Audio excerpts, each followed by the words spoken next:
Salam pembelajar. Jumpa lagi dengan saya, Bambang Cahyadi, dari Fakultas Ekonomi dan Bisnis Universitas Airlangga. Kali ini kita akan berdiskusi tentang peran strategis intangible asset di era knowledge economy. Ya. Nah, kita tahu bahwa sekarang ini berada dalam ekonomi pengetahuan. Ya. Karena itu, aset yang berkontribusi terhadap kinerja perusahaan atau organisasi itu tidak hanya aset yang berwujud tangible asset, melainkan justru aset yang tidak berwujud atau intangible asset.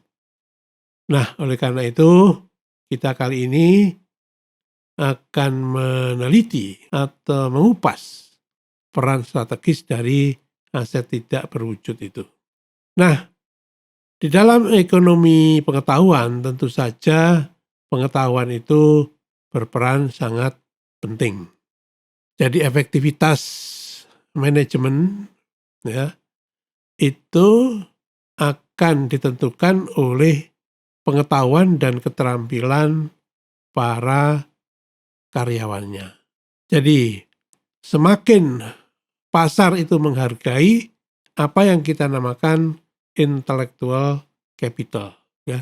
Tidak hanya aset yang berbentuk fisik ataupun finansial. Apa intellectual capital? Ya, pada intinya intellectual capital itu adalah perbedaan antara nilai pasar dan nilai buku perusahaan. Ya, Anda tahu ya, ini ada beberapa contoh bagaimana Microsoft, Apple, ya, Intel dan sebagainya itu memiliki nilai buku atau book value yang besarannya itu jauh lebih kecil daripada nilai pasarnya. Kenapa bisa begitu? Itulah nilai daripada intangible asset atau aset tidak berwujud di era ekonomi pengetahuan. Ya.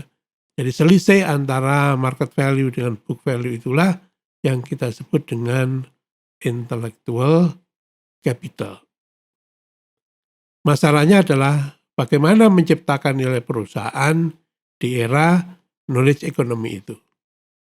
Untuk menciptakan nilai perusahaan di era knowledge economy, kita perlu memanfaatkan intellectual capital yang terdiri dari human capital, social capital, dan knowledge.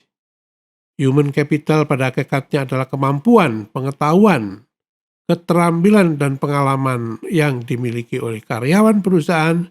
Social capital berupa jejaring sosial, ya, yaitu hubungan antara orang-orang berbakat, orang-orang yang berkompeten di dalam organisasi dengan orang-orang atau pihak-pihak di luar organisasi.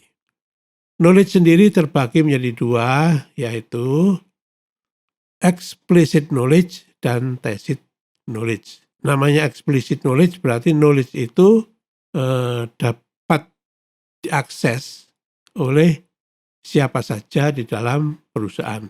Sementara tacit knowledge itu adalah knowledge yang masih tersembunyi, ya, yang dibawa oleh masing-masing orang, sehingga knowledge yang sifatnya tacit atau tersembunyi ini perlu dibikin atau dibuat menjadi eksplisit agar menjadi pembelajaran bagi semua orang. Ya. Nah, apa yang menjadi fondasi dari intellectual capital? Yang menjadi fondasi dari intellectual capital itu adalah human capital, ya, yaitu modal manusia itu sendiri. Oleh karena itu, di dalam mengelola human capital ada 3 aktivitas yang perlu dilakukan, ya, yaitu bagaimana menarik, ya, bakat atau talent ke dalam perusahaan, ya. Hire for attitude, train for the skill. Kemudian melakukan preferensi, ya, apa yang kita butuhkan, dan terutama adalah menarik para generasi milenial di dalam perusahaan, ya, untuk menjadi karyawan yang kompeten. Bagaimana kemudian setelah human capital itu masuk di dalam perusahaan, perlu kita develop, ya, kita kembangkan melalui training, mentoring, evaluasi, dan sebagainya. Nah, setelah human capital itu menjadi orang yang berkompeten, maka tugasnya adalah retain, ya. Meretain itu apa itu, ya? Meretain itu mempertahankan human capital, ya, agar mereka tetap tertantang dengan pekerjaannya. Kita harus melakukan stipulasi terhadap lingkungan agar dia berkembang. Yang tak kalah pentingnya adalah memberikan imbalan atau insentif, baik itu berupa keuangan maupun non keuangan. Nah, human capital yang kompeten tadi, ya, setelah kita rekrut, kita training, ya, menjadi orang yang berkompeten, perlu dibekali dengan teknologi sehingga mereka dapat bekerja secara lebih efektif dan efisien, ya.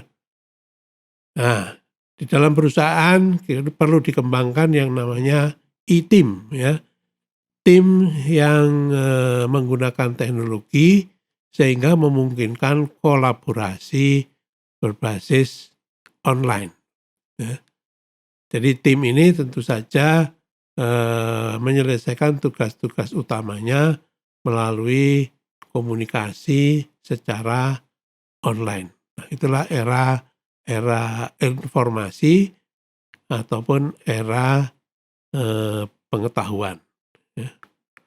Kita tidak sering lagi melakukan perjumpaan fisik, tetapi menggunakan teknologi untuk meningkatkan kolaborasi dan menyelesaikan tugas-tugas dan pekerjaan kita, ya. Jadi pada intinya di era pengetahuan ini, pengetahuan itu harus kita kodifikasi, ya. Untuk apa? Untuk meningkatkan keunggulan kompetitif, ya. Seperti tadi saya ceritakan bahwa tacit knowledge itu tertanam di dalam pribadi-pribadi, ya. Dan ini tentu saja sulit untuk ditularkan tanpa persetujuan atau partisipasi individu.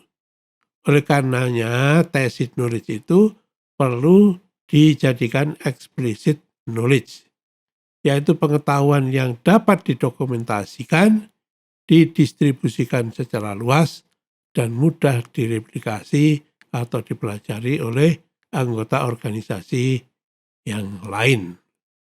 Nah, memang menjadi tantangan besar bagi organisasi adalah melakukan kodifikasi, menyimpan pengalaman dari orang-orang yang punya kompeten, khususnya kompetensi yang unik dari human capital-nya.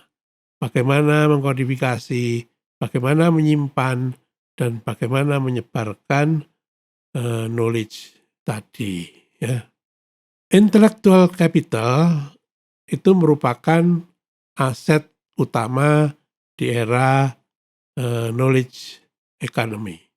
Oleh karena itu perlu kita lindungi, ya. Kita mengenal hak kekayaan intelektual berupa paten, hak cipta, merek dagang, dan rahasia dagang. Juga kita perlu meningkatkan yang namanya dynamic capability atau kapabilitas dinamis dari intellectual capital kita, khususnya human capital, yaitu bagaimana mereka itu membangun daya adaptasi secara dinamis mengikuti perubahan-perubahan lingkungan bisnis, sehingga dapat menciptakan peluang-peluang baru maupun pengetahuan baru untuk keunggulan kompetitif, ya. Oke, ya, jadi ini ada quotes dari Paul Tudor Jones, ya, yang menyatakan bahwa intellectual capital will always trump financial capital, ya. Jadi intinya adalah intellectual capital itu selalu akan bisa mengungguli financial capital. Oke, ya, begitu butir-butir dari seksi atau bagian 4 ini.